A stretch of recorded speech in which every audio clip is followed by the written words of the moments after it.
So I'm going to be reading an extract from chapter 3 of The Kingdom Over the Sea, page 35. Yara had lived by the sea all her life, had watched waves smash themselves to pieces against rocks from her bedroom window since she was a little girl. Yet the sea she made her voyage across was like nothing she had ever encountered before.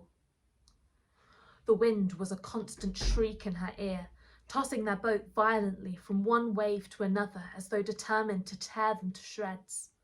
Lightning split the sky, and the thunder bellowed in answer. Beneath the boat, the swell and rush of the sea as it rose to 10 times Yara's height seemed like a great mouth opening to swallow her whole. Time and time again she thought she would be flung from the boat and drowned. "Stop!" she cried, until she had no voice left to shout with. "Stop! I've changed my mind! Let me off!" But each time the ferryman ploughed forward, guiding the rudder as though wrestling with a wild horse. Yara clung to the mast, hair plastered back with rain and seawater.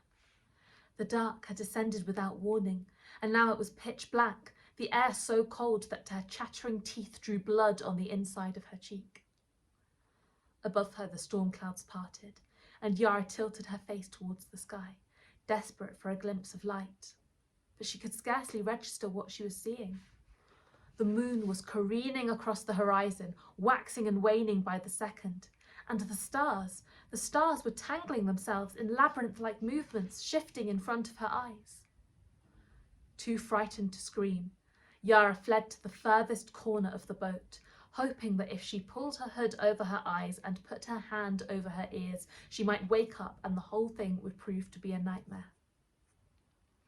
She must have managed some sleep, because when she opened her eyes again, the waters were calmer, and when she risked a glance up at the sky, the stars seemed set in their place, the moon a scimitar crescent cutting through the darkness and casting a pale light on the sea. As the rain ceased to fall and the clouds melted away, Yara could make out a dim outline in the distance. Land.